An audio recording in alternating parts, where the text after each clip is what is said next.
Hello everyone, I hope आप सभी लोग अच्छे होंगे। Welcome back our YouTube channel Ashish Tiwari. आज की my name is Muskan and आज की इस वीडियो में हम बात करेंगे हमारा जो डिसिप्लिन का सब्जेक्ट है पब्लिक इंस्टीट्यूशन इन इंडिया, इसके इंपॉर्टेंट क्वेश्चन विद आंसर्स के बारे में बात करेंगे। ठीक है, 10 क्वेश्चन हम लोग अपनी हर वीडियो में इंपॉर्टेंट क्वेश्चन के डिस्कस करते हैं ताकि आपका जो पूरा सिलेबस है उन 10 क्वेश्चन के अंदर कवर हो जाए और एग्जाम पॉइंट ऑफ व्यू से आपके जो इंपॉर्टेंट क्वेश्चन किस तरह के क्वेश्चन पूछे जा सकते हैं एग्जाम में वो उसका आपको एक आइडिया हो जाए। ठीक है, तो इस टाइप के मोस्टली क्वेश्चन पूछे जाते हैं, तो हम उसको देख लेते हैं।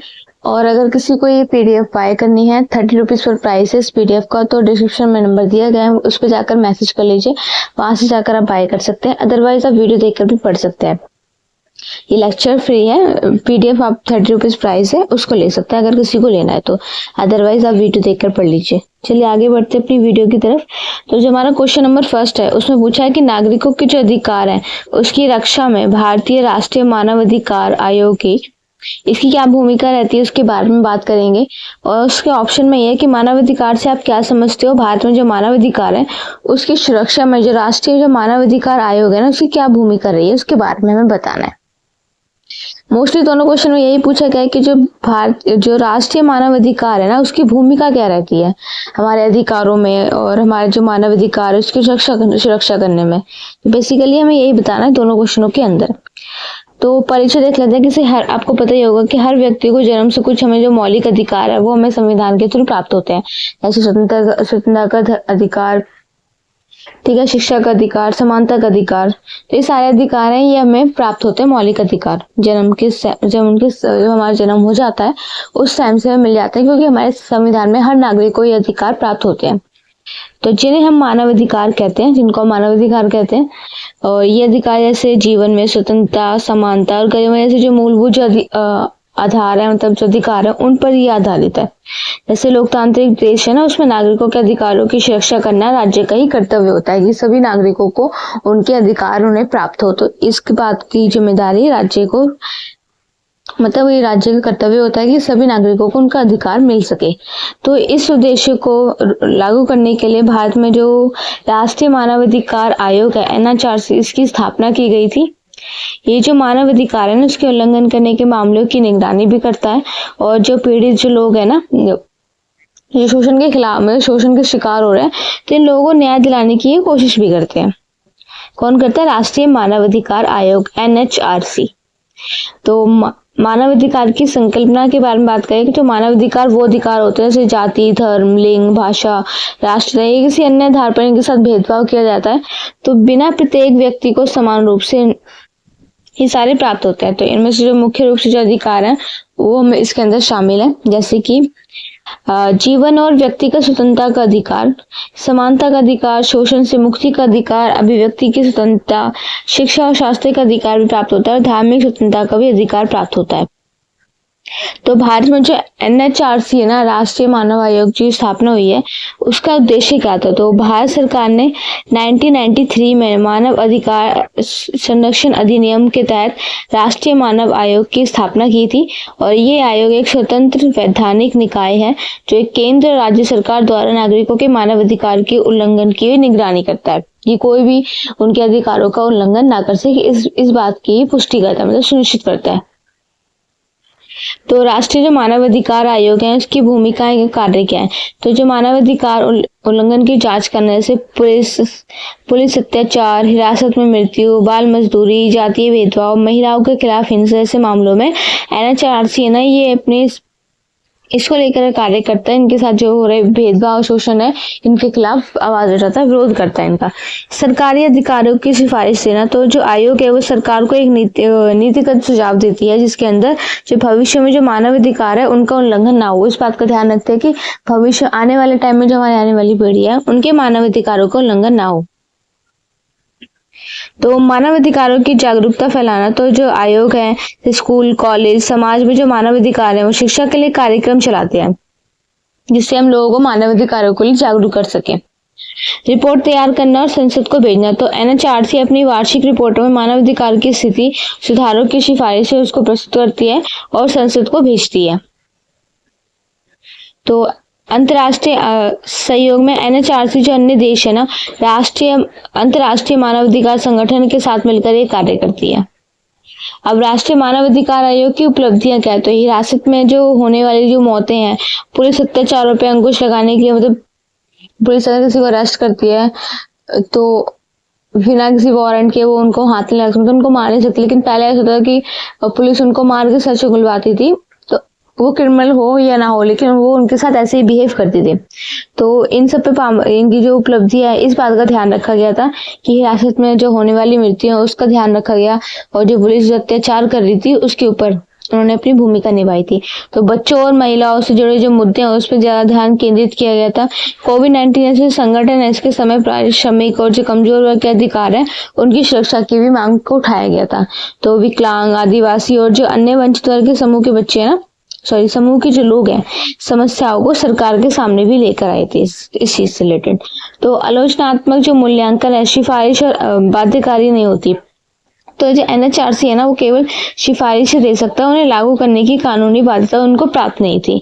इससे जो कई मामले हैं उसमें कार्रवाई नहीं हो पा रही थी इस कारण की वजह से, क्योंकि उनका काम सिर्फ क्या था, सूचना देना कि हाँ ये सारे काम हो रहे हैं, ये अधिकार नहीं मिल रहे हैं, लोगों के साथ ऐसे हो रहा है। तो वो सिर्फ इस चीज के बारे में बता सकते थे सरकार को, लेकिन जो उनसे रिलेटेड जो निर्णय है वो सरकार को ही लेना था।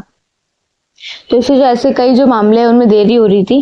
राजनीतिक दबाव और जो सीमित शक्तियां, तो सेना और जो अर्धसैनिक जो बल है उससे जुड़े मामलों में NHRC की जो शक्तियां हैं वो लिमिटेड, मतलब सीमित रूप में मौजूद थी। संसाधनों की कमी, तो स्टाफ और विशेषज्ञों की कमी के कारण जो जांच प्रक्रिया है उसमें देरी हो रही थी। अगर हमारे पास स्टाफ और स्पेशलिस्ट नहीं होंगे तो हमारी जो जांच की प्रक्रिया है उसमें देरी होने लगेगी। राज्यों में कार्यान्वयन की कमजोरी, तो राज्य जो मानवाधिकार आयोग है उसकी क्षमता और सक्रियता में विभिन्नता, मतलब अलग टाइप्स आ रही थी कि राष्ट्रीय जो मानवाधिकार आयोग की क्षमता और सक्रियता में अलग से बदलाव आ रहे थे। तो इनकी कमजोरी हो रही थी क्योंकि दोनों में बहुत ज्यादा डिफरेंस था। निष्कर्ष, तो मानवाधिकार की जो रक्षा है वो एक लोकतांत्रिक और सभ्य समाज की पहली जिम्मेदारी होती है। भारत में राष्ट्रीय जो मानवाधिकार आयोग है वो इसमें अपनी एक महत्वपूर्ण संस्था मानी जाती है, जो नागरिकों के जो मूलभूत अधिकारों की निगरानी करते हैं और सरकार को जवाबदेह बनते हैं, और सरकार को उन्हें जवाब देना पड़ता है इसके रिलेटेड। तो NHRC जो है ना, वो एक अधिक सशक्त बनाने, उसकी सिफारिशों को बाध्यकारी बनाने और संसाधनों की उपलब्धता बढ़ाने की आवश्यकता होती है। तो तभी ये संस्था जनहित में प्रभावित हो, इसकी जो भूमिका है अपनी भूमिका निभाती है, भारत में न्याय और मानव जो गरिमा की भावना है उसको मजबूत बनाती है। नेक्स्ट क्वेश्चन हमारा, भारत की जो पुतिन प्रणाली है इसमें विभिन्न चुनौतियां और पुलिस सभा बनाने की सुधार पर विस्तार की। तो पुलिस की उत्पत्ति और विकास, मेनली हमें पुलिस के बारे में बताना है। तो भारत में जो पुलिस व्यवस्था है वो एक महत्वपूर्ण संस्था है, आप भी जानते हो, जो हमारे कानून व्यवस्था को बनाए रखती है, जो अपराध को रोकने और नागरिकों की सुरक्षा को सुनिश्चित करने में ये अपनी महत्वपूर्ण एक भूमिका निभाती है। तो पुलिस का काम केवल अपराधियों को पकड़ना नहीं होता, बल्कि समाज में शांति, सुरक्षा और न्याय की जो भावना है उसको बनाए रखना भी पुलिस का ही काम होता है। तो जो वर्तमान में जो भारतीय पुलिस व्यवस्था है इसमें कई सारी चुनौतियों का वो लोग सामना कर रहे थे। इनके संविधान के लिए जो व्यापक जो सुधारों की इनको आवश्यकता भी थी। अब पुलिस की उत्पत्ति और विकास के बारे में बात करेंगे तो जो भारतीय जो पुलिस व्यवस्था है उसका इतिहास बहुत पुराना है। प्राचीन काल में जो मौर्य गुप्त काल के दौरान पुलिस जैसी जो व्यवस्था मौजूद थी, जिसे दंडपाल, अंतपाल ये सब कहा जाता था। उस टाइम पुलिस नहीं बोलते थे, दंडपाल, अंतपाल ये सब नेम देते थे उनको। तो इनका कार्य अपराधों पर नियंत्रण, कानून व्यवस्था बनाए रखना और कर वसूलना भी था। जैसे मुगल काल के टाइम की बात करेंगे तो जो मुगल शासन में ना कोतवाल की जो नियुक्ति होती थी ना, वो शहर की सुरक्षा, न्याय व्यवस्था और अपराध नियंत्रण करने के कार्य को देखकर ही होती थी। ब्रिटिश काल में जो भारतीय पुलिस व्यवस्था का जो आधुनिक ढांचा जो ब्रिटिश शासन के टाइम पर 1861 के इंडियन पुलिस एक्ट के तहत बना था, ये कानून 1857 के विद्रोह के बाद अंग्रेजों ने अपने नियंत्रण को मजबूत करने के लिए बनाया था। तो इसका जो मुख्य उद्देश्य था वो ब्रिटिश शासन को सुरक्षा देना था, न कि आम जनता की सेवा करना। तो ब्रिटिश जो काल में उस टाइम ब्रिटिश लोगों ने ऐसा शासन बना दिया था कि जो पुलिस होगी, ये दंडपाल, अंतपाल ये लोग होंगे, ये ब्रिटिश सरकार की सुरक्षा के लिए होंगे, आम जनता की सेवा के लिए नहीं हो सकते। स्वतंत्र भारत में आजादी के बाद जो भारतीय पुलिस है उसमें कुछ परिवर्तन हुए, लेकिन उसकी जो संरचना है, मानसिकता है, उसमें बहुत ज्यादा बदलाव नहीं हुआ था। अभी भी जो अधिकांश राज्य है उसमें 1861 के कानून के अंतर्गत पुलिस का संचालन कर रहे हैं वो लोग। पुलिस प्रणाली की प्रमुख चुनौतियां क्या थी? तो जो राजनीतिक हस्तक्षेप, तो पुलिस पर जो राजनीतिक दबाव बहुत ज्यादा अधिक होता था, जिससे जो निष्पक्ष और प्रभावी जो कार्रवाई है उसमें अब देखो, जैसे कोई भी मेन पुलिस है, अगर कोई कोई राजनीति में काम करता है, कोई नेता वगैरह, उसके ऊपर कोई केस हुआ है या उसने कोई क्राइम किया है, तो उसको अरेस्ट करना या उसके लिए उसको पनिशमेंट देना, तो ये राजनीतिक मतलब पॉलिटिकल जो पुलिस को रोकने की या उनको ट्रांसफर करने की सारी कोशिशें लगाई जाती थी, ताकि जो भी नेता है या कोई भी उत्तराधिकारी है उसके ऊपर जो भी क्राइम है वो उनको हटा दे। तो वो पुलिस के थ्रू ऐसे बोलते थे कि हाँ, इसको मतलब जो केस है उसको दबा देता है। लेकिन तो इसकी वजह से भी जो कार्य होते थे उसकी जो कार्रवाई है उसमें बाधा आती थी, क्योंकि राजनीतिक दबाव भी पड़ते थे पुलिस के ऊपर। तो कमी प्रशिक्षित जो बल है, जिससे पुलिस कर्मियों की जो संख्या है उसकी तुलना में कार्यभार बहुत ज्यादा, मतलब जितने भी पुलिस कर्मियों की भर्ती हो रही थी उसके अकॉर्डिंगली उनका जो कार्य है वो बहुत ही ज्यादा था, जिससे थकावट, तनाव और भ्रष्टाचार की संभावना है ना वो बहुत ज्यादा बढ़ने लगी थी। और आधुनिक तकनीक की कमी, तो साइबर क्राइम, डिजिटल फ्रॉड, इन सब से निपटने के लिए आवश्यक तकनीक, ज्ञान और संसाधनों की भी कमी हो रही थी, जिसकी वजह से सारे जो क्राइम है बढ़ते जा रहे थे। मानवाधिकार उल्लंघन, तो कई बार जो पुलिस द्वारा जो बल प्रयोग, हिरासत में मौतें और गलत तरीके से पूछताछ से मानव जो मुद्दे अधिकार है उनका उल्लंघन भी हो रहा था। तो अपर्याप्त प्रशिक्षण संसाधन, तो पुलिस जो कर्मी है ना उसको आधुनिक प्रशिक्षण और आवश्यक उपकरण नहीं मिल पाते थे, इससे जो उनका प्रदर्शन है वो प्रभावित हो रहा था। तो जनता के साथ दूरी, पुलिस और जनता के बीच विश्वास की कमी आ रही थी, जिससे जो सहयोगात्मक जो कानून व्यवस्था है वो नहीं बन पा रही थी। पुलिस सुधारों की आवश्यकता और सुझाव क्या थे? तो पुलिस जो है वो कानून में संशोधन, तो 1861 के जो पुराने कानून है उनको बदलकर एक नया लोकतांत्रिक और नागरिक जो केंद्रित है उस कानून को बनाया जाना चाहिए।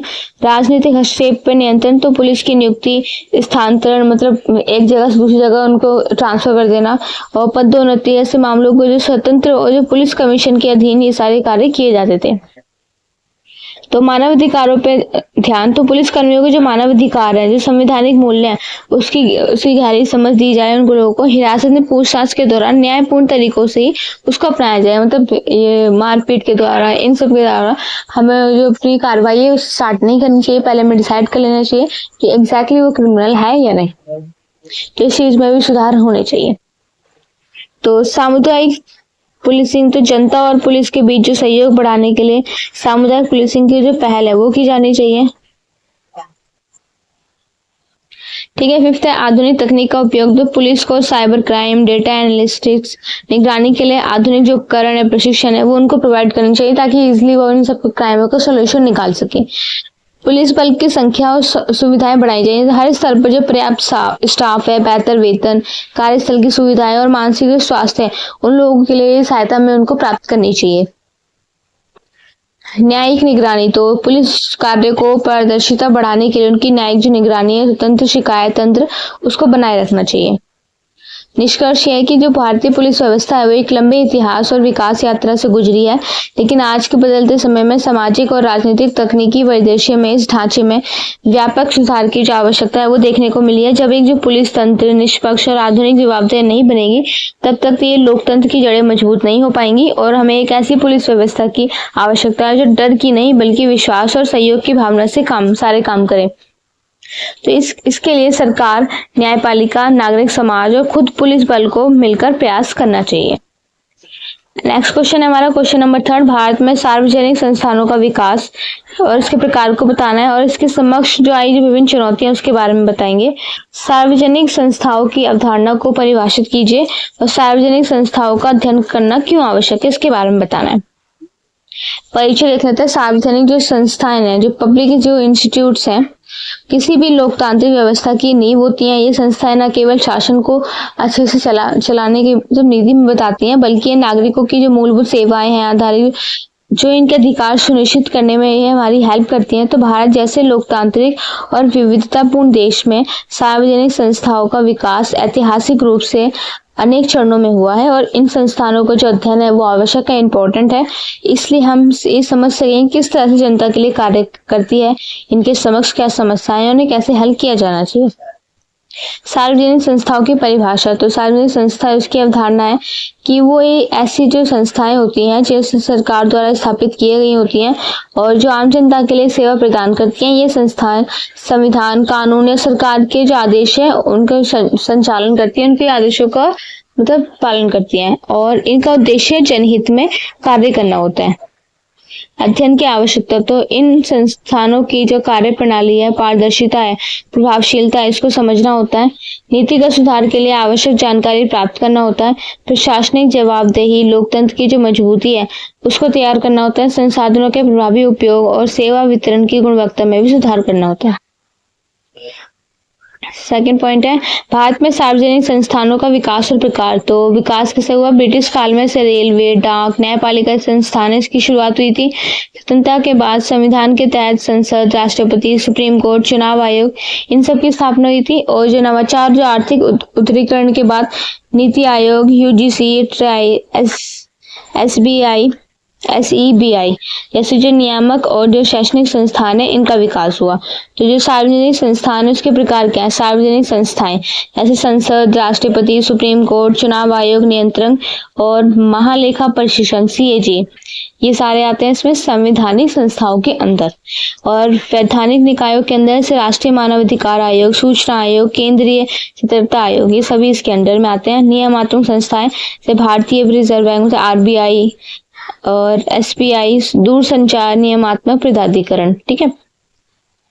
और शैक्षणिक संस्थाएं जैसे विश्वविद्यालय अनुदान आयोग, UGC, NCERT, ये सारे शिक्षा के रूप की संस्थाएं होती हैं।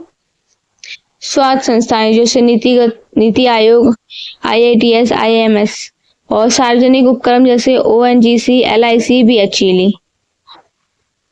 तो सार्वजनिक संस्थाएं, उसकी समूह क्या चुनौतियां हैं? राजनीतिक हस्तक्षेप। तो जैसे कई बार जो संस्थाएं हैं उस पर सरकार का सत्ता पक्ष का दबाव होता है जिससे वो निष्पक्षता से प्रभावित नहीं हो पाती हैं, जिससे वो निष्पक्षता से प्रभावित होती हैं। और ये से भ्रष्टाचार, जवाबदेही की कमी होती है इसमें। संस्थानों का दुरुपयोग, पारदर्शिता की कमी संस्थानों की छवि को भी नुकसान पहुंचा रही है। संसाधनों की कमी। तो जो योग्य जो स्टाफ है, तकनीक, संसाधन, प्रशिक्षण की कमी से ये जो कार्य क्षमता है इसमें ये घटे जा रहा है। और नीतिगत जो असंगतियां, योजनाएं, नीतियों का समन्वय, क्रियान्वयन प्रभावी जो ढंग है वो ठीक से नहीं हो पा रहा है। प्रौद्योगिकी का जो धीमा उपयोग। तो डिजिटलीकरण की जो कमी आ रही है, उनकी जो सेवाएं की जो गति है, जो उनकी पारदर्शिता काम करने का पारदर्शिता है, उसमें भी वो प्रभावित कर रहे हैं। तो इन सब में इस चीज की कमी आ रही है डिजिटलीकरण के माध्यम से। तो जन भागीदारी की सीमित जो भूमिका है, उससे जनता को जो निर्णय, जो प्रक्रिया है उसमें शामिल ना करने की वजह से संस्थानों की जो विश्वसनीयता, मतलब जो लोगों का विश्वास होता है जो इंस्टीट्यूट्स पर, जो संस्थानों के ऊपर, वो बहुत ही कम हो रहा है। निष्कर्ष। तो भारत की जो सार्वजनिक संस्थाएं हैं, शासन है और जो विकास की ये रीढ़ है, इनका अध्ययन इसलिए आवश्यक है ताकि हम ये जान सके कि किस हद तक हम अपने लक्ष्य को पूरा कर रही है और उन्हें अधिक प्रभावशाली कैसे बनाया जा सकता है। तो समय के साथ साथ इन संस्थानों को पारदर्शी, इसको हम आगे पीछे में पारदर्शी देख सकते हैं अच्छे से, स्वतंत्र, समक्ष बनाने का आवश्यक है ताकि वो एक जन कल्याण, लोगों के लिए कल्याण, उनके भलाई के लिए काम किया जाए, जन कल्याण, न्याय, समानता की जो भावना है उसको सही मायने में साकार कर सके, संस्थानों को सशक्तिकरण एवं एक उत्तरदायी प्रगतिशील भारत की ओर कदम भी बढ़ा सके। हाँ, तो नेक्स्ट क्वेश्चन है हमारा, केंद्रीय सतर्कता आयोग का ऐतिहासिक विकास के बारे में बताना है और भारत में जो नियंत्रक, महालेख, जो प्रशिक्षक हैं, CAG की जो भूमिका है उसके बारे में बात करनी है, जानकारी देनी है। तो परिचय है कि जो लोकतांत्रिक शासन व्यवस्था है उसकी पारदर्शिता, उसके उत्तरदायित्व को बनाए रखने के लिए भारत में जो अनेक स्वतंत्र और संवैधानिक जो संस्थाएं हैं वो कार्य कर रही हैं। तो इसमें से केंद्रीय सतर्कता आयोग CVC और नियंत्रक एवं महालेखा प्रशिक्षण CAG की तो प्रमुख संस्थाएं हैं। उसका मुख्य उद्देश्य, मतलब जिनका मुख्य उद्देश्य क्या है कि भ्रष्टाचार की रोकथाम, भ्रष्टाचार को रोकना और वित्तीय अनुशासन को बनाए रखना और लोक धन की जो निगरानी है उसको बनाए रखना। तो ये संस्थाएं प्रशासन को जवाबदेह बनती है, उनको जवाब देना पड़ता है प्रशासन को, सरकारी कार्यों की पारदर्शिता को ये सुनिश्चित करती है, उनके कार्यभार को देखती है। तो इस आंसर में हम इसकी ऐतिहासिक कार्यात्मक भूमिका को इजी वे में, मतलब सरल भाषा में समझेंगे। तो बात करते हैं सीवीसी की, केंद्रीय सतर्कता आयोग की ऐतिहासिक उसका विकास। तो इसकी स्थापना और पृष्ठभूमि, तो सीवीसी की जो स्थापना है ना वो वर्ष 1964 में की गई थी। इसका आधार बना था सनातनम समिति, मतलब सनातनम कमेटी की रिपोर्ट, जिसे सरकार ने भ्रष्टाचार पर नियंत्रण करने के लिए बनाया था। प्रारंभिक स्वरूप किस तरह से हो, तो पहले ये तो एक गैर संविधानिक और गैर संविधिक जो इकाई थी, जिसे भारत सरकार के कार्यकारी आदेश द्वारा इसको स्थापित किया गया था। संवैधानिक दर्जा, तो वर्ष 2003 के में संसद द्वारा एक अधिनियम में सीवीसी एक्ट 2003 में इसको पारित करके इसे कानूनी दर्जा दिया गया था। पहले तो ये लीगल रूप से सारे काम करती थी, बट लीगली इसको जो संसद ने 2003 में इसको कानूनी रूप से इसको दर्जा भी दिया था। तो ये अब एक स्वतंत्र वैधानिक निकाय है जो भारत सरकार के अधीन ही काम करती है और इसको नियंत्रण और उसके नियंत्रण से ये स्वतंत्र होते हैं। इसके कार्य क्या है, केंद्र सरकार के जो कर्मचारी हैं उनके खिलाफ भ्रष्टाचार से संबंधित जो मामले हैं उसकी निगरानी करना है, इसका काम है। सीबीआई की निगरानी और उनको निर्देश देना, मतलब उनको बताना कि क्या चीज कैसे करनी है, और विभागीय सतर्कता देखने अधिकारियों के मार्गदर्शन देना है। समय समय पर भ्रष्टाचार जो निरोधक है उनको उपाय बताना है। तो सीएजी की जो भूमिका है उसके, अभी हमने सीवीसी की बात की थी, हम सीएजी की बात करेंगे। इसके बारे में बात करते हैं। सीएजी जो controller and auditor general for India, तो भारत का सर्वोच्च जो लेखा परीक्षण है, इसकी स्थापना भारतीय संविधान के अनुच्छेद 148 से 151 के तहत में हुई थी। इसका कार्य क्या है, सरकारी खर्चों की जांच करना। तो सीएजी ये सुनिश्चित करता है कि सरकार ने जो संसद द्वारा स्वीकृत धन का विविध तय किया वो नियमों के अनुसार किया है या नहीं, इस बात की पुष्टि करता है। लेखा परीक्षा ऑडिट करना, तो मतलब केंद्र राज्य सरकार के जो विभाग हैं, सार्वजनिक उपक्रम है, स्वयं संस्थाएं हैं जो ऑडिट रिपोर्ट बनाना, तो ये सारा काम ये सीखा था। रिपोर्ट संसद में तो विधानसभाओं को देना, तो जिन रिपोर्टों के आधार पर जो लोक लेखा जो समिति है पीएससी पे चर्चा करती है और ये जवाबदेही भी होती है उन लोगों को। योगदान, तो 2G स्पेक्ट्रम घोटाला और कॉमनवेल्थ गेम्स, कोयला ब्लॉक, ओवेंटन जैसे जो मामले हैं वो सीएजी ने महत्वपूर्ण इसके अंदर खुलासे किए थे। सीएजी की जो रिपोर्ट है वो जनहित और लोकतंत्र की पारदर्शिता को भी मजबूत बनाए रखने में मदद करती हैं। आलोचनात्मक पक्ष कहते हैं दंडात्मक शक्ति नहीं, तो सीएजी केवल एक रिपोर्ट प्रस्तुत करता है, लेकिन जो दोषी है ना उनको दंडित करने का अधिकार उनके पास नहीं होता है। उनको सिर्फ अपनी रिपोर्ट तैयार करके इनको मतलब सरकार को बताना होता है किसके बारे में, लेकिन जो दंड करने का अधिकार है वो उनके पास नहीं होता है। राजनीतिक विवादों से घसीटता जाना, तो कई बार जो इसकी रिपोर्टों की जो राजनीतिक दल है वो अपने पक्ष में इसका उपयोग करते हैं। रिपोर्ट में देरी, कई बार जो रिपोर्ट आने में देरी होती है इससे समय पर कार्यवाही नहीं हो पाती है। तो सीवीसी और सीएजी ये दोनों संस्थानें भारतीय लोकतंत्र है उसको पारदर्शी और जवाबदेही बनाने में अपनी महत्वपूर्ण भूमिका निभाती हैं। जहां सीवीसी भ्रष्टाचार को रोकने के लिए निगरानी और सुझाव देती है, तो वहीं सीएजी लोक धन के सही उपयोग की निगरानी करती है। और जबकि जो कार्य प्रणाली है इसकी कुछ सीमाएं हैं, फिर भी यदि इन्हें अधिक स्वच्छता, संसाधन और समयबद्ध अधिकार है वो दिए जाएं तो ये संस्थाएं सुशासन को अधिक ईमानदार और उत्तरदायी रूप से बना सकती हैं। देश की जनता के हित में इनकी मजबूती सुशासन की एक असली पहचान है। नेक्स्ट क्वेश्चन है हमारा क्वेश्चन नंबर 5। संस्थानों का अध्ययन करने के लिए विभिन्न दृष्टिकोणों के बारे में उसकी जानकारी प्राप्त करके उनके दृष्टिकोण, सार्वजनिक संस्थानों का अध्ययन करना है, इसके बारे हमारी किस प्रकार से मदद करती हैं। तो भारतीय संवैधानिक संस्थानों के इतिहास और विकास का पता लगाना है और इन संस्थानों ने भारत के समग्र विकास में किस प्रकार से मदद की है। तो परिचय है कि सार्वजनिक संस्थानें है ना वो किसी भी देश की प्रशासनिक, सामाजिक और आर्थिक संरचना की एक रीढ़ होती हैं। भारत में ये संस्थाएं लोकतंत्र, न्याय, समानता और विकास की सशक्त एक भूमिका रूप में कार्य करती हैं। तो जो इनका अध्ययन करने के लिए विभिन्न जो संवैधानिक दृष्टिकोण है उनको अपनाया जाता है। इसे हम न केवल उनके कामकाज की समझाने में उनको मदद मिलती है, बल्कि जो उनके प्रभाव है, सुधार है, उनकी संभावनाओं को भी समझा जा सकता है। तो साथ में इन सभी संस्थानों को ऐतिहासिक विकास में भारत की स्वतंत्रता के बाद से ही सामाजिक और आर्थिक परिवर्तन में ये महत्वपूर्ण रही हैं। सार्वजनिक संस्थानों के अध्ययन के लिए विभिन्न दृष्टिकोण क्या रहे हैं? तो प्रमुख दृष्टिकोण है व्यवहारवादी दृष्टिकोण। तो ये जो दृष्टिकोण है ये संस्थान के कार्य, उसकी निर्णय प्रक्रिया, सदस्यों के व्यवहार के ऊपर ये केंद्रित होती है। ये इनका काम ये जानना पाता है कि जो संस्थाएं हैं वो व्यवहारिक रूप से कैसे काम करती हैं, मतलब उनका कैसे बिहेव होता है लोगों के प्रति काम करने का।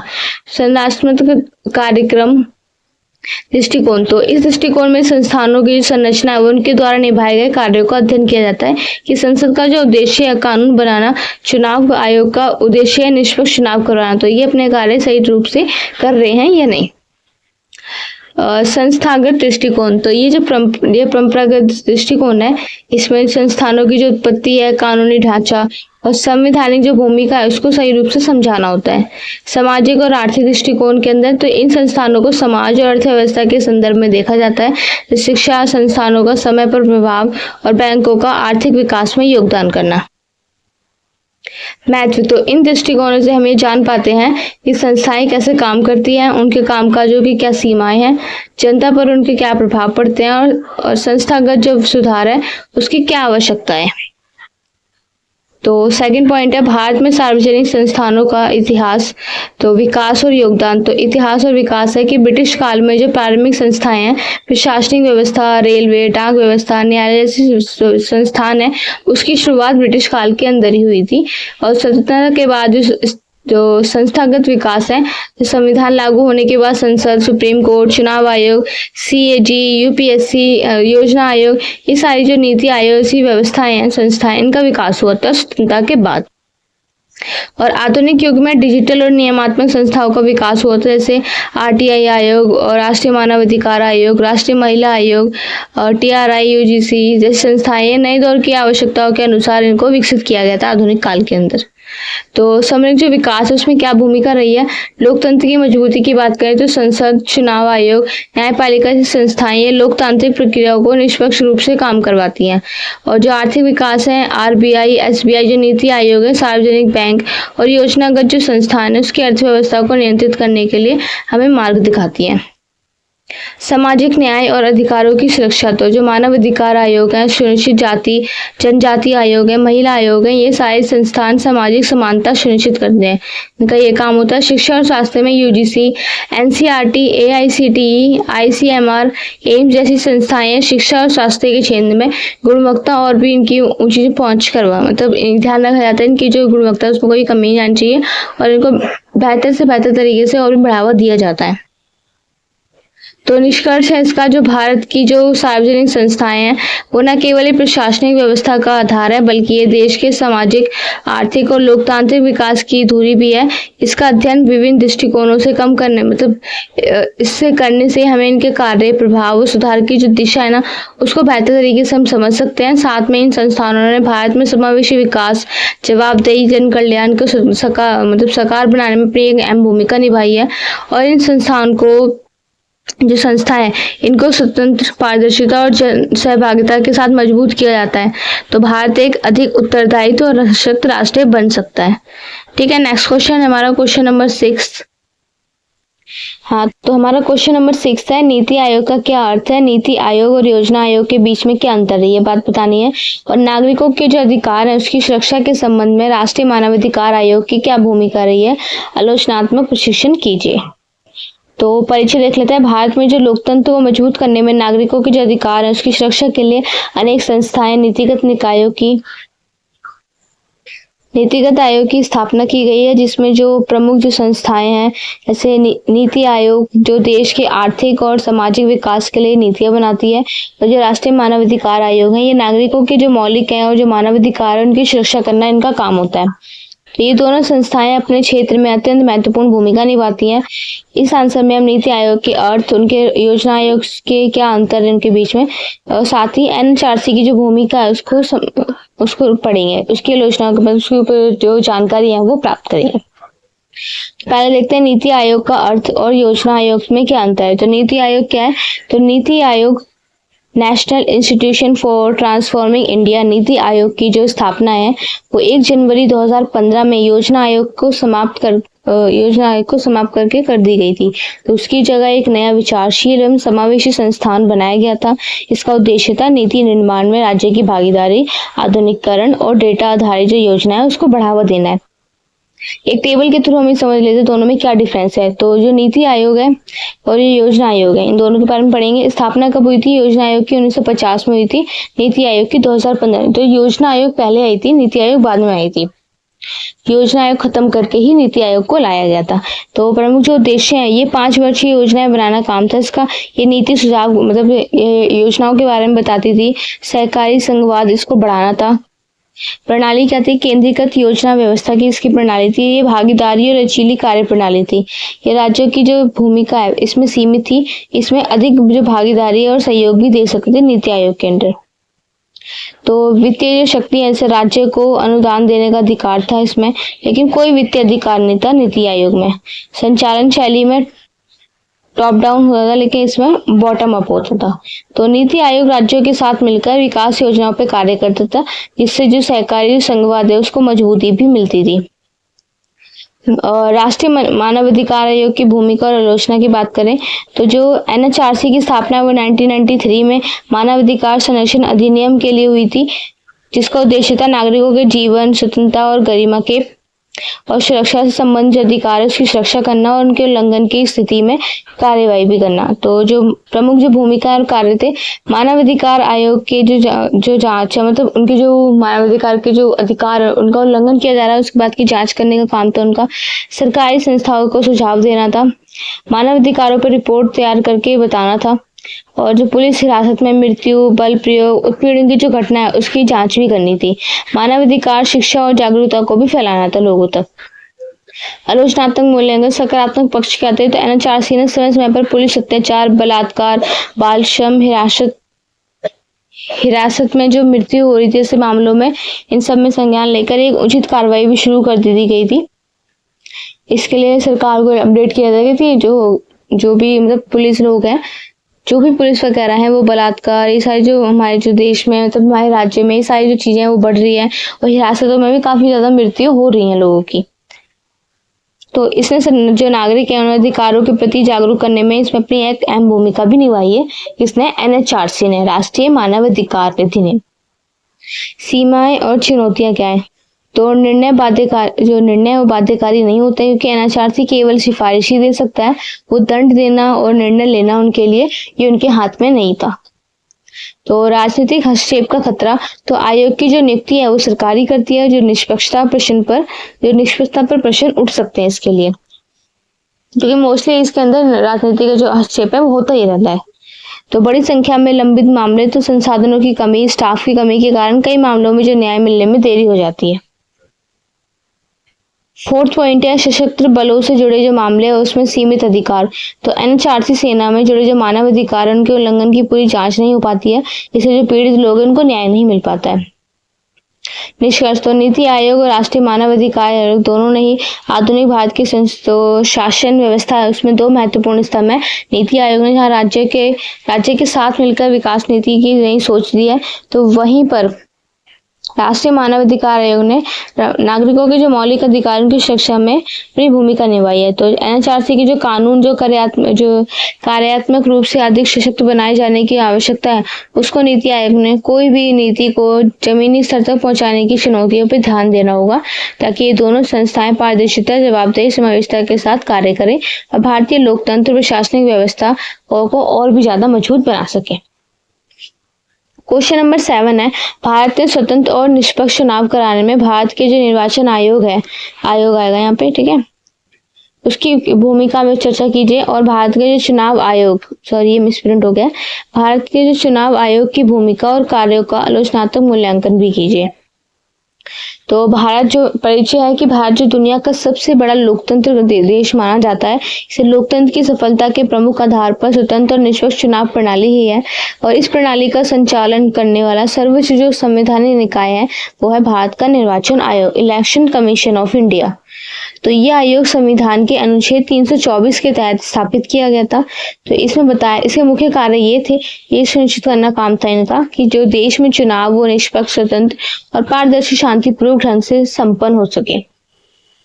तो निर्वाचन आयोग की भूमिका और कार्य के बारे में बात करते हैं तो चुनावों का संचालन, तो लोकसभा, राज्यसभा, राष्ट्रपति और उपराष्ट्रपति के चुनाव है समय पर और निष्पक्ष रूप से संपन्न हो जाने चाहिए।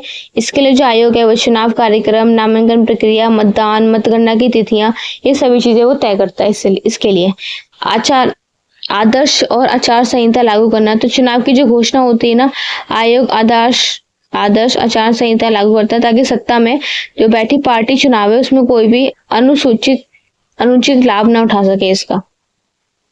तो थर्ड पॉइंट है चुनावी जो सूची है उसका निर्माण और पुनरीक्षण, तो योग्य जो नागरिक है उनका नाम जोड़ना, मृत या अपात्र जो लोग हैं उनका नाम हटाना, मतलब सूची को। अब जब भी चुनाव होते हैं हर बार लिस्ट तैयार हो जाती आती है, जिनकी से मृत्यु हो जाती है उनके नाम हटाना, और जिनकी कोई आईडी वगैरह मतलब न्यू नेम्स जो अभी 18+ हुए हैं उनके नाम ऐड करना, तो ये सारी चीजें वो लोग करते हैं।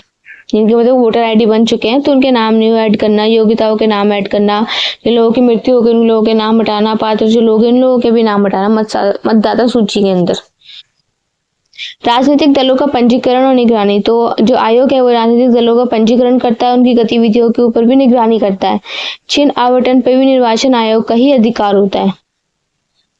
तो जो चुनाव संबंधी विवाद है उसका समाधान, तो जो आयोग है उनको ये अधिकार प्राप्त है कि वह चुनाव से जुड़ी जो शिकायत है उसकी जांच करे और उचित निर्णय ले। जो मतदान प्रक्रिया है उसका आधुनिकीकरण, तो ईवीएम और वीवीपीटी जैसी तकनीकी है इसका प्रयोग करके चुनाव को पारदर्शी और त्वरित बनाया गया है। मशीनों के थ्रू ही जो वोटिंग होती है, तो इजी वे कि इसमें तो कोई भी चुनाव हो रहे हैं उसमें कोई भी घोटाला नहीं होता, मतलब कोई भी चीटिंग वगैरह नहीं होती है। तो मतदाताओं और जागरूकता में फैलाना, तो ये सारी चीजें जो हमारे आयोग है, चुनाव आयोग, वो इस बात की पुष्टि करती है कि इन सब में कोई भी गड़बड़ ना हो। तो मतदाता इसमें जागरूकता फैलाने का काम है। तो स्वीप, तो systematic voters education and electronic participation कार्यक्रम के मध्य जो मतदान प्रतिशत है उसको बढ़ाना, नागरिकों को जागरूक करने के प्रयास के लिए काम किया जाता है।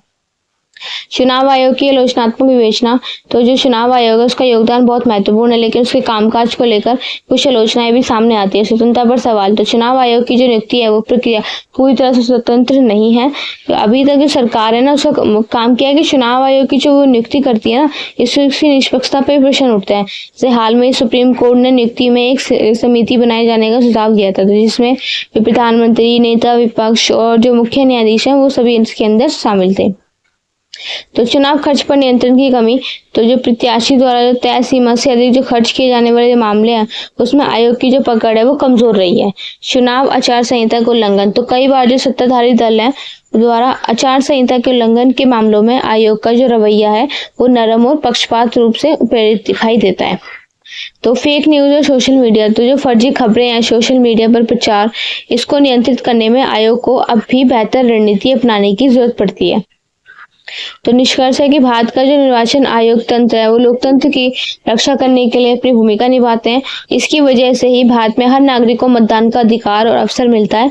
हालांकि जो कुछ संरचनात्मक सुधार है उसकी आवश्यकता है, लेकिन आयोग ने अभी तक बहुत अपने जो दायित्व हैं उनको काफी हद तक निष्पक्ष, प्रभावी और व्यवहारिक रूप से निभाया है। यदि आयोग की जो आर्थिक स्वतंत्र, पारदर्शी और आधुनिक संसाधन को संयोजित किया जाए तो ये संस्था भारत के लोकतंत्र और सशक्त जो इसको बनाने में अपनी भूमिका निभा सकती है। क्वेश्चन नंबर 8 है मौद्रिक स्थिरता को बनाए रखने में भारतीय रिजर्व बैंक की भूमिका के बारे में बताना है। भारतीय रिजर्व बैंक की संरचना, उसके कार्य के बारे में बताइए। तो भारत की जो अर्थव्यवस्था है उसको चलाने के लिए, वित्तीय प्रणाली की स्थिरता को बनाए रखने के लिए भारतीय रिजर्व बैंक की जो भूमिका है वो अत्यंत महत्वपूर्ण है। ये देश के केंद्रीय बैंक की स्थापना है। 1 अप्रैल 1935 की स्थापना हुई थी और आरबीआई ने केवल मुद्रा और क्रेडिट की व्यवस्था करता है, बल्कि ये मौद्रिक स्थिरता और आर्थिक जो विकास है उसको सक्रिय रूप से इसकी भूमिका भी निभाता है। तो इस आंसर में हम इसके बारे में ही पढ़ेंगे। तो भारतीय रिजर्व बैंक की संरचना, तो आरबीआई एक शासित ऐसा निकाय है जो भारत सरकार के अंतर्गत काम करता है और इसकी जो मुख्य संरचना है वो एक प्रकार से गवर्नर। तो आरबीआई का प्रमुख होता है, इसे भारत सरकार नियुक्त करती है और वर्तमान में गवर्नर के साथ साथ 4 डिप्टी गवर्नर भी होते हैं। केंद्रीय board, central board of directors, तो इसमें जो गवर्नर है वो डिप्टी गवर्नर, सरकार द्वारा नियमित जो अन्य सदस्य हैं, ये सभी काम करते हैं। ये बोर्ड आरबीआई की नीति और संचालन की दिशा है उसको तय करती है। स्थानीय बोर्ड, तो आरबीआई के 4 जो क्षेत्रीय कार्यकालय से मुंबई में, दिल्ली में, एक कोलकाता में, एक चेन्नई में, तो ये सारे कार्य रूप से काम होते हैं इसके अंदर। तो जो राष्ट्रीय जो भारतीय रिजर्व बैंक के जो प्रमुख कार्य हैं, फंक्शन ऑफ आरबीआई क्या है? मुद्रा निर्गमन, तो issue of currency. RBI Bharat का एकमात्र ऐसी जगह है जहां जो भारतीय जो मुद्रा है उसको छापने का अधिकार इसको प्राप्त है, से 1 रुपये को छोड़कर, जिसे भारत सरकार द्वारा जारी किया जाता है। और वाणिज्य बैंकों का नियम, तो आरबीआई देश के सभी बैंकों पर निगरानी रखता है, उन्हें लाइसेंस देता है, उनके नियमों के तहत उनको संचालित भी करता है। तो देश का बैंक और बैंकों का बैंक, तो आरबीआई भारत सरकार का बैंक है और साथ ही वह अन्य बैंकों का भी बैंक है, तो जो उन्हें ऋण, परामर्श और नियमन प्रदान भी करता है। कोई भी एक बैंक है वो लॉस में जा रही है, तो जो शॉर्ट बैंक है, जो छोटी बैंक शॉर्ट लॉस में जा रही है, तो वो बड़ी बैंक से छोटी बैंक को आपस में दोनों को एक मिला के जोड़ देता है। तो आरबीआई ये सारी चीजें देखता है, तो सारे बैंक जो है उसके अंडर में ही आते हैं। विदेशी मुद्रा नियंत्रण, तो आरबीआई जो विदेशी मुद्रा है उसको ध्यान में रखते हैं। एफईएम अधिनियम के अंतर्गत ही उसको नियंत्रित करके रखता है। मौद्रिक जो नीति है उसका निर्माण करता है। तो आरबीआई वो रेपो रेट और reverse repo rate, CRR, SLR, ये सारी दर हैं, इनको तय करके देश की जो मुद्रास्फीति है, तो क्रेडिट आपूर्ति को संतुलित करता है। तो मौद्रिक स्थिरता में आरबीआई की क्या भूमिका है? मुद्रास्फीति नियंत्रण, तो जो आरबीआई है वो ब्याज दरों में परिवर्तन करके मुद्रास्फीति से महंगाई को नियंत्रित करता है। और जब महंगाई बढ़ती है तो आरबीआई रेपो रेट बढ़ाकर बाजार से जो नकदी है वो कम कर देता है। मुद्रा की आपूर्ति को संतुलित करना, तो बाजार में जरूरत के अनुसार जो नकदी प्रवाह बनाए रखना, ताकि ना तो कोई बहुत अधिक नकदी हो और ना ही इसकी कमी हो। विनिमय दर से स्थिरता, तो रुपयों की जो अंतर्राष्ट्रीय विनिमय दर को स्थिर रखने के लिए आरबीआई समय समय पर विदेशी जो मुद्रा है उनको खरीदता और बेचता रहता है। आर्थिक संकट के समय प्रतिक्रिया, तो कोविड-19 जैसे संकट के दौरान आरबीआई ने विशेष पैकेज, मोरेटोरियम, ब्याज दरों में कटौती की थी, इससे जो आर्थिक स्थिरता है उसको बनाए रखने में सहयोग मिल सके।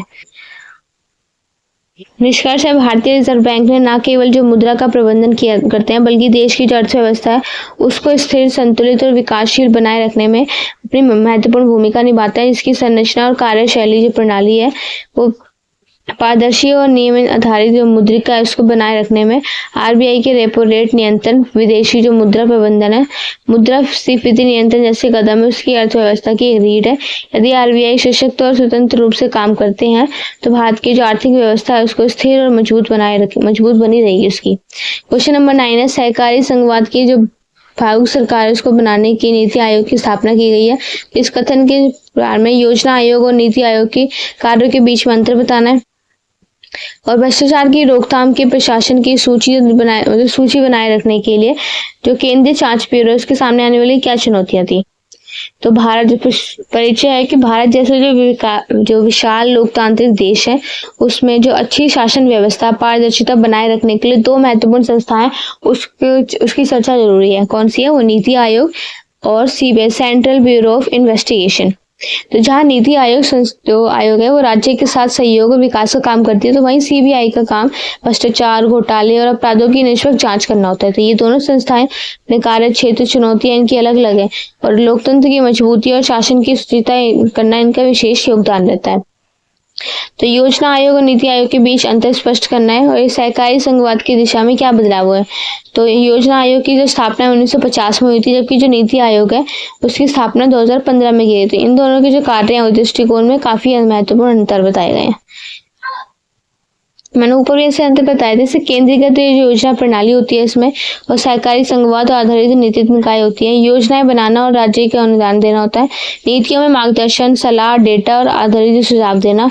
सीमित भागीदारी होती है इसमें, राज्य की भागीदारी बनाना। केंद्रीय वित्तीय अनुदान आवंटित करना और कई अनुदान नहीं होता है, केवल सलाह देना काम होता है इसका। तो इसका फोकस क्या है? 5 ईयर्स का प्लान होता है योजना आयोग का। ये सतत विकास, नवाचार और डेटा विश्लेषण इनका योग होता है, मतलब फोकस होता है इनका।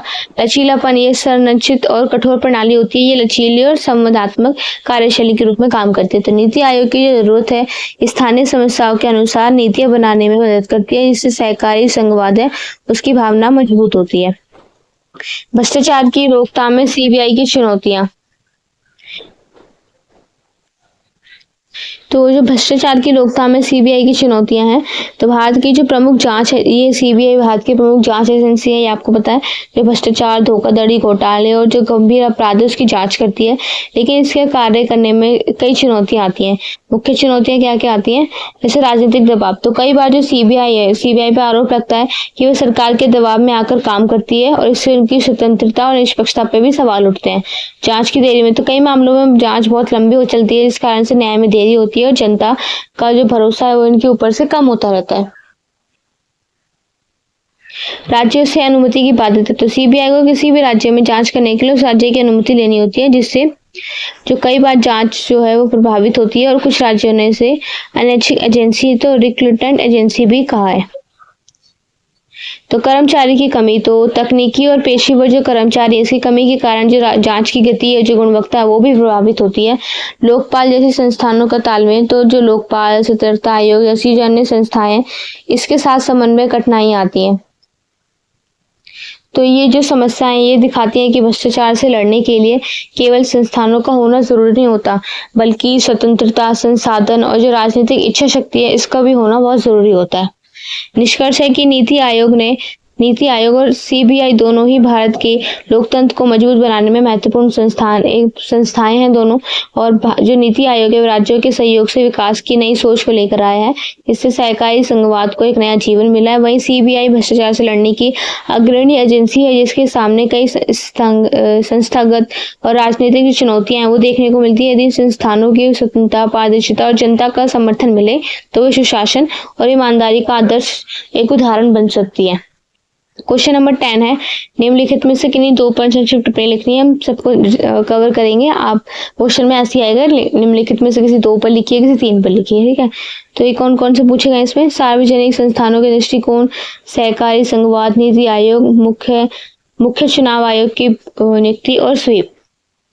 तो पहला देख लेते हैं सार्वजनिक संस्थानों के दृष्टिकोण। तो जो सार्वजनिक संस्थान है वे सरकारी निकाय होते हैं, ये जनहित में काम करते हैं, जैसे स्कूल, अस्पताल, पंचायतें, न्यायालय, ये सभी। तो इनके दृष्टिकोण में पारदर्शी, उत्तरदायित्व, निष्पक्ष और जो जनसेवा है वो केंद्रित होती है। इनका उद्देश्य होता है कि समाज के जो सभी वर्ग के लोग हैं उन सब तक ये सेवाएं पहुंच जानी चाहिए, विशेषकर गरीब और वंचित वर्ग के लोगों तक। दूसरा है सहकारी संघवाद। तो जो सहकारी संघवाद है उसका मतलब है केंद्र राज्य सरकार के बीच सहयोग और साझेदारी बनी रहे। तो इन दोनों स्तरों की सरकारें वो एक दूसरे की सहायता से नीतियां बनाती है, उन्हें लागू करती हैं।